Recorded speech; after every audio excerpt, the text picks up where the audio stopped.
কিছুটা মুক্ত হয়েছে। লোকাল ট্রেন চলছে, ব্যাংক, পোস্ট অফিস ইত্যাদি চলছে। দোকানপাটে কেনাকাটা আরম্ভ হয়েছে, তবে সোশ্যাল ডিস্টেন্সিং মেনে চলতে হচ্ছে। মাস্ক পরার বাধ্যবাধকতা, স্যানিটাইজার ব্যবহারের কড়াকড়ি আগের মতোই নেই। ঠিক সেই সময়ে আমাদের নাটক আরম্ভ হচ্ছে একটি ব্যাংকের সামনে থেকে। এটা কি কোনো কথা হলো? সারা 2 ঘন্টা আমি লাইনে দাঁড়িয়ে আছি।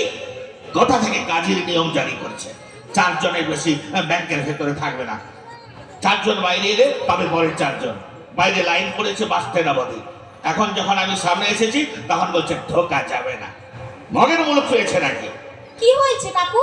আরে দেখো না, এতক্ষণ লাইনে দাঁড়িয়ে সামনে এসেছি, এবার তুমি আমি আর ওই 2 ভদ্রলোক ব্যাংকে ঢুকবো। আমাকে বলছে ঢুকতে দেবে না। কেন আপনাকে ঢুকতে দেবে না কেন? আমার মুখে নাকি মাস্ক নেই। তাই তো, মাস্ক ছাড়া আপনি বাড়ির বাইরে বেরিয়েছেনই বা কেন? ধুর, ওসব আমার ভালো লাগে না, দম আটকে আছে। এ তো মহা ঝামেলায় বললাম। ও ভাই, ভেতরে যেতে দাও না, সামনে আমার মেয়ের বিয়ে, টাকার দরকার। আপনি বরং কাকু টক করে একটা মাস্ক কিনে পরে আসুন। এই সে কথাটা বন্ধ নয়। হ্যাঁ ভাই, সেক্ষেত্রে কি আমার লাইনটা থাকবে? ওই দেখো মাথা নাড়ছে, ওরে বাবা, তার মানে এই দুপুর রোদে আবার 2 ঘন্টা লাইনে দাঁড়াতে হবে? এই বুড়ো বয়সে সকল কি সইবে? কি যে করি, টাকাটাও বড্ড দরকার। আমি একটা কথা বলবো কাকু, অবশ্য যদি কিছু মনে না করেন। কি বলছো গো মেয়ে? তাড়াতাড়ি বলো, এবার এরা আমায় ধাক্কা দিয়ে সরিয়ে দেবে। আপনি আমার মুখের মাস্কটা পরে কাজ সেরে আসুন। এই না না, তুমি আমায় চেনো না, জানো না। তাছাড়া এরা তো তাহলে তোমাকে ঢুকতে দেবে না। আমার কিছু টাকা জমা দেবার ছিল, সে না হয় আবার কাল আসবো। আপনি বলছেন আপনার মেয়ের বিয়ে, টাকার দরকার। হ্যাঁ, খুব দরকার, জীবন মরণের ব্যাপার। যান যান, আর দেরি করবেন না, এই নিন মাস্ক পরে কাজটা সেরে আসুন। তাই করি। হ্যাঁ, এছাড়া তো কোনো উপায় নেই। তুমি কিন্তু বাইরে দাঁড়িয়ে থেকো, আমি ফিরে এসে যেন তোমায় দেখি। এই যে মা আছো দেখছি, বাহ, আবার একটা মাস্ক কিনে পড়েছো।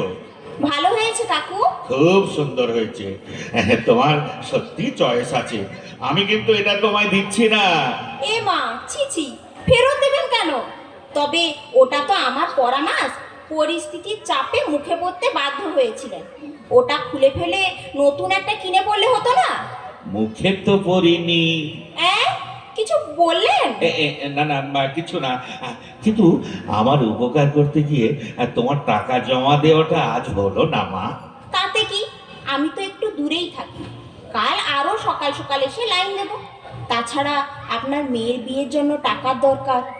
আমার বাবাও জানেন কাকু, 2 বছর আগে দিদির বিয়ের জন্য টাকা তুলতে এসে ব্যাংকের সামনে লাইনে দাঁড়িয়ে স্ট্রোক হয়ে মারা গেছে।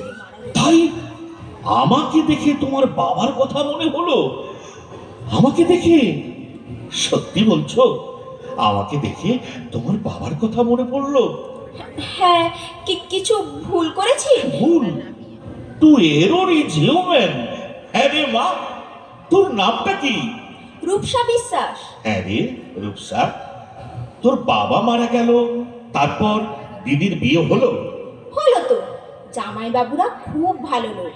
বাবার মৃত্যুর 3 মাস পরে বাৎসরিক সেরে দিদির বিয়ে হলো। 1 পয়সা কর নেয়নি, জানো কাকু। বলিস কি? আর চাইলেই বা মা দিত কি করে? হঠাৎ বাবার মৃত্যু, সামনে দিদির বিয়ে, সব মিলিয়ে বাড়িতে এমন গন্ডগোল হলো। আমার বাবার ছিল সোনার দোকান, ছোট মতো।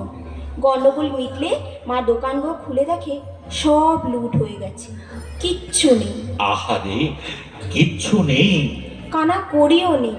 সেই থেকে জানো কাকু, মা কেমন থমকে গেছে, কিছুতেই কোনো উৎসাহ পায় না। আমাকেই জোর করে নাওয়াতে খাওয়াতে হয়। ইস, এইটুকু বয়সে তোর কাঁধে তো দেখছি অনেক দায়িত্ব। মা খালি বলে সব শূন্য হয়ে গেল, তোকে পার করব কি করে? ঠিকই তো বলে, তোরও একটা লাইফ আছে, বিয়ে হবে, সংসার পাতবি। তুমিও দেখছি আমার মায়ের মতো কথা বলো। পোস্ট অফিসে বাবার জমানো কিছু টাকা আর নিচের তলায় 2 ঘর ভাড়াটি, তাদের ভাড়া, তাই দিয়ে কোনো রকমে মায়ে ঝিয়ে চালাই। যে কটা টাকা টিউশনি করে পাই, মা খালি বলে ব্যাংকে জমা দিয়ে আয়, ব্যাংকে জমা দিয়ে আয়, তোর ভবিষ্যতে লাগবে। আচ্ছা কাকু বলো তো, মাসে 500 টাকা করে জমালে কি একটা মানুষের ফিউচার তৈরি হয়? আমার মাটা ভীষণ সাদামাটা। এই সাদামাটা মায়েরা আছে বলেই তো এখনো চাঁদ সূর্যি ওঠে, পৃথিবীতে ফুল ফোটে। যাক, বলছিলি কাছেই থাকিস, এখানে কোথায় থাকিস? এই তো, এটা তো বাঘের মোড়। এই রাস্তা ধরে মিনিট 10 সাইকেল চালিয়ে গেলে বাবু বাগান, সেখানেই আমাদের দোতলা বাড়ি। সাইকেল? তোর বুঝি সাইকেল আছে? হ্যাঁ, ওই তো মফস্বলে থাকি, সাইকেল না চালালে বাজার দোকান টিউশনি করবো কেমন করে? ঠিক ঠিক, বুড়ো হয়েছি তো বুদ্ধি কাজ করে না। আমি অবশ্য ট্রেনে করে কাঁচরাপাড়া স্টেশনে নেমে বাসে এসেছি। এখানকার কিছুই চাইনি। তোর বাড়ি যদি কোনোদিন যাই, কি ঠিকানায় যাব? ওই তো রূপসা বিশ্বাস, 10 নম্বর বাবু বাগান লেন, হালি শহর। আমাদের গলির মুখেই একটা দুর্গা মন্দির আছে, দেবী মহিষ মূর্তি, খুব জাগ্রত। আমি তো রোজ সকালবেলা মন্দিরে মালা দিতে যাই। লেখাপড়া করিস না? কোনো রকমে বিএ পাশ করেছি। লেখাপড়া আমার ভালো লাগে না। বাড়িতে রান্না বান্না করি, নিচু ক্লাসের বাচ্চাদের পড়াই, সেলাই বোনাই করি, মাকে দেখভাল করি, টিভি দেখি, দিব্যি সময় কেটে যায়। আর মোবাইল? তোদের জেনারেশনের ধ্যান জ্ঞান প্রেম ও নেশা আমার নেই। দিদি একটা স্মার্টফোন কিনে দিয়েছে, তা ওটা দিয়েই দিদির সঙ্গে রোজ কিছুক্ষণ বকবক করি। তা হ্যাঁ রে রূপসা, কাছে পিঠে ভালো জুয়েলারি দোকান আছে? কত বিখ্যাত সব দোকান। কেন গো? একটু আমার সঙ্গে যাবি মা? সামান্য কিছু কেনাকাটা ছিল। আমি আমি গয়নাগাটির তো কিছুই বুঝি না। বুঝবি আবার কি, মেয়েদের চোখ আলাদা। আমি পছন্দ করে নিয়ে গেলে যদি মেয়ের পছন্দ না হয়, চল না মা, বেশি সময় নেব না। আচ্ছা চলো, দাঁড়াও সাইকেলটা তালা খুলি, তারপর তুমি পেছনে বসবে, আমি চালাবো। সাবধানে চালাস, পড়ে গেলে আমার এই বুড়ো হাড় জোড়া লাগবে না। এই বাক্সটা নেকলেস গুলো তেমন দামি নয়, আরো ভালো কিছু দেখান। ওইটা ওইটা দেখি। এই রূপসা, এটা পছন্দ? এ তো অনেক দাম গো কাকু, 2.5 লাখ টাকা। কাকু, শ্বশুর বাড়ির লোক নিন্দে করতে পারবে না কি? চলবে? চলবে মানে দৌড়বে। ভালো বলেছিস, দৌড়বে। যাক, নেকলেস হলো, এবার দুল বাউটি চুড়ি সব আজ কিনবে? দূর দূর, রোজ দোকানে কে আসবে? আজই সব কিনবো। এত গয়নাগাটি নিয়ে রাস্তায় চলাফেরা কি ঠিক হবে? যদি ছিনতাই হয়ে যায়? বাবা, আমি দোকানে ঢুকেই সব জেনে নিয়েছি। কিছু সার্ভিস চার্জ দিলে ওরা বাড়িতে ডেলিভারি দেয়। ও, তাই তুমি ক্যাশে গিয়ে কি সব জিজ্ঞাসা করছিলে? ঠিক। যাকে তুই স্যাটা স্যাট পছন্দ কর দেখিনি। এই ভাই, একটু হাত চালিয়ে দেখান, আমাদের তাড়াতাড়ি আছে। ব্যাস, কেনাকাটা কমপ্লিট। কি রোদ দেখেছিস? দোকানের এসি থেকে বাইরে এসে যেন আরো গরম লাগছে। চল এবার ভালো কোনো হোটেলে গিয়ে ভাত খাই। জব্বর খিদে পেয়েছে। আমি তোমায় হোটেল দেখিয়ে দিচ্ছি কাকু, তুমি যাও। একা একা হোটেলে ঢুকে বেসিনে হাত ধুতে যাই আর অমনি চোরে আমার ব্যাগ চুরি করে নি, ওটি হবে না। তুইও চল। কিন্তু মা যে ভাত নিয়ে বসে আছে, আমি যতক্ষণ বাড়ি না যাব মা কুটোটিও কাটবে না। এমনি খেতে চায় না, বকে বকে আমাকে খাওয়াতে হয়। ইস, তাই তো, এটা তো আমার খেয়াল ছিল না। তাহলে এক কাজ করি, তোর সঙ্গে তোদের বাড়িতে যাই, তুই আমাকে বেশ বকে বকে খাওয়াবি। কিন্তু আমাদের ওই সামান্য আয়োজন, আজ মাছও কিনিনি। আহা, আমি যেন রোজ পোলাও মাংস খাই। চল চল, অনেক বেলা হয়েছে, তোর সাইকেলের পেছনে বসছি, জোরসে চালা। কতদিন পর তৃপ্তি করে খেলাম। হ্যাঁ, তোমার যত মন রাখা কথা। কি ছাই আপ্যায়ন? ভাত ডাল আর নিরামিষ তরকারি। তোমার তো লজ্জা করছিল। আহা, আরো একটা জিনিস ছিল না, কি কাকু? তোর যত্ন। তুই যে নিজের খাবারটা ভাগ করে দিলি সেটাকে আমি খেয়াল করিনি ভাবছিস? আহা, সকালবেলা যখন রান্না করেছি তখন কি জানতাম বাড়িতে অতিথি আসবে? অতিথি? না না, অমন কথা বলিস না মা। আমি অতিথি নই, পরমাত্মীয়। তুই যে আমার কি উপকার করেছিস। যাক, এখন যাই। ভালো থাকিস মা। ও, তোর মোবাইল নাম্বারটা লিখে দে তো মা। আমার মোবাইলটা বাড়িতে ফেলে এসেছি। আচ্ছা, দিচ্ছি। বাবা, বাবা, একটু অন্যমনস্ক হওয়ার জো নেই। যেই তুলসী তলায় সন্ধি দিতে গেছি অমনি কে যেন মায়ের হাতে একটা পার্সেল ধরিয়ে দিয়ে গেছে। মা একে সন্ধেবেলা চোখে ভালো দেখে না, আবার এসব সই ফই করে নেওয়া। বাপরে, কি বড় বাক্স! কি আছে এতে? দেখি তো খুলে। আরে, এ কি? এ তো সেই কাকুর কেনা গয়নাগুলো। ও মা, এগুলো আমাকে পাঠালো কেন? কোনো ভুল হলো নাকি? এসব নিয়ে আমি কি করব? ওহ, কি কুক্ষণে লোকটাকে মাছটা দিয়েছিলাম। কি ঝামেলায় পড়লাম দেখো দেখি। আবার কে ফোন করলো? এ তো দিদির নম্বর নয়। হ্যালো, কোথা থেকে বলছে? মালিপাড়া থানা? হ্যাঁ, আমি রূপসা বিশ্বাস। শুভময় রায়চৌধুরী বলে কাউকে চিনি কি না? না, না তো। ও নামে তো কাউকে। কি বলছে? উনি কিছুক্ষণ আগে থানায় স্যারেন্ডার করেছেন। বলছেন 20 বছর আগে ওনার স্ত্রীকে খুন করেছিলেন। তা আমায় ফোন করছেন কেন? উনি আমার সঙ্গে একবার দেখা করতে চাইছেন। আমার সঙ্গে কেন? আমি তো ও নামে কাউকে চিনি না। কি বলছেন স্যার? থানা থেকে গাড়ি পাঠাবেন? না না, পুলিশের গাড়ি পাড়ায় ঢুকলে হইচই পড়ে যাবে। আমি বাসে করে চলে যাব। হ্যাঁ হ্যাঁ, ওকে ওকে, রাখছি। কি হবে এখন? আজকের দিনটাই যেন কেমন অন্যরকম। বেশ মন্দিরে মালা দিয়ে রান্না বান্না সেলাই বোনাই করে দুটো বাচ্চা পড়িয়ে দিন কাটাচ্ছিলাম। এসব কি উপদ্রব হলো? হে মা মহিষমর্দিনী, রক্ষা করো মা।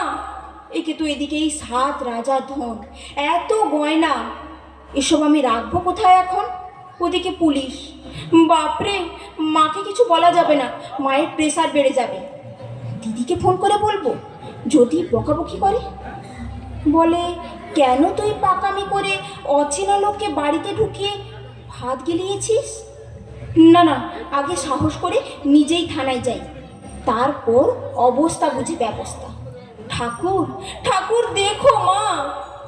এই যে আমি, এদিকে লকআপে আয়। কাকু, তুমি শুভময় রায়চৌধুরী? বোকামি, যাকে বাড়িতে বসিয়ে ভাত খাওয়ালি তার নামটা অন্তত জেনে নিবি তো। আমি বড্ড বোকা না কাকু? তোর মতো বোকা মেয়েরা যদি ঘরে ঘরে জন্ম নিত মা, তবে পৃথিবীটা বড় সুন্দর হতো। কাউকে কোনো পাপ অন্যায় করতে হতো না। তোমাকে ওরা লকআপে রেখেছে কেন কাকু? আমি যে থাকতে চেয়েছিলাম রে মা। কেন? প্রায়শ্চিত্তের জন্য। 20 বছর আগে যে পাপ আমি করেছিলাম তার জন্য শাস্তি তো আমার পেতেই হবে।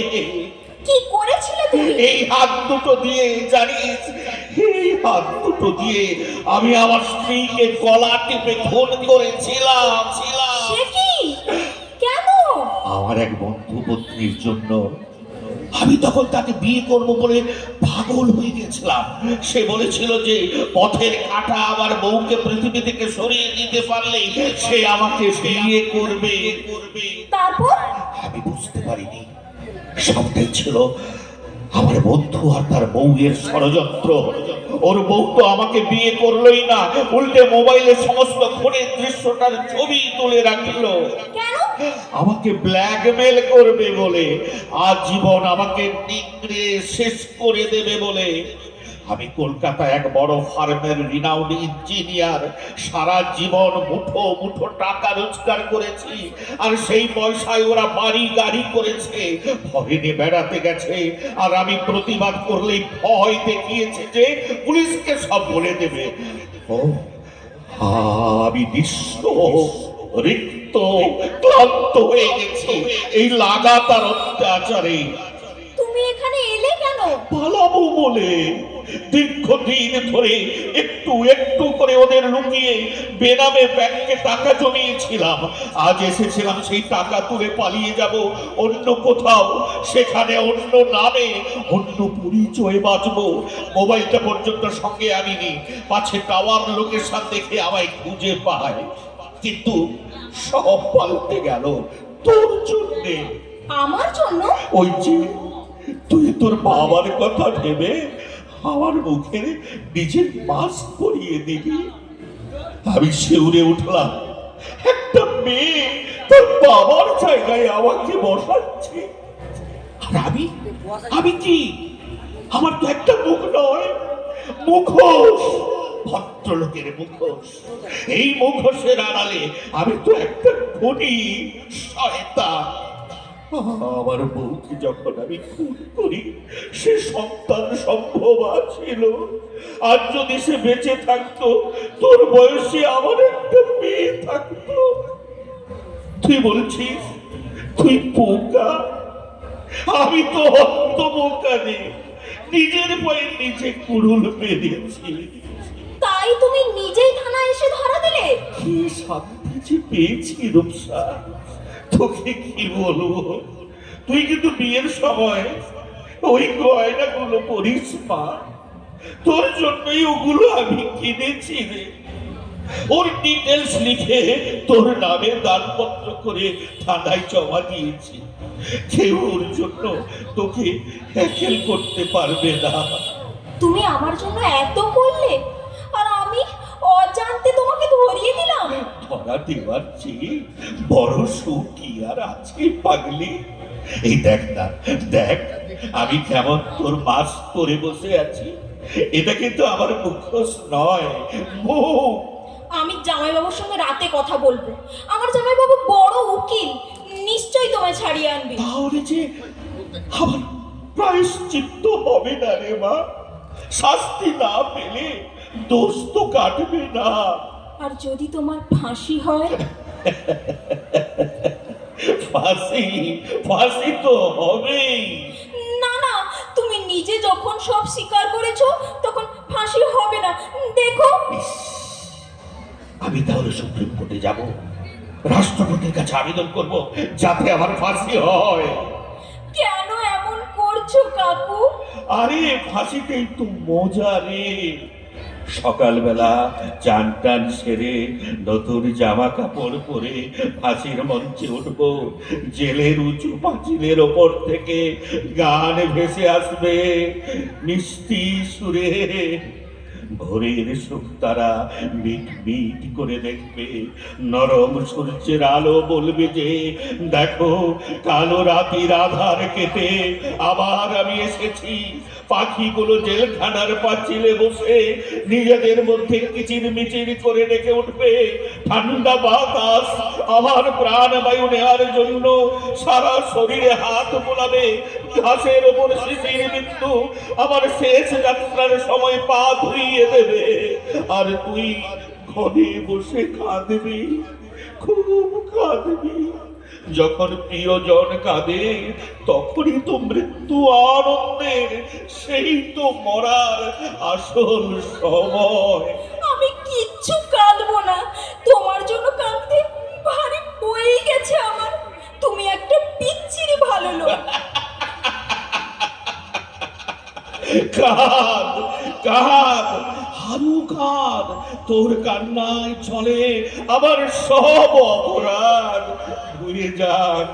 পবিত্র হই, শুদ্ধ হই, মানুষ হই।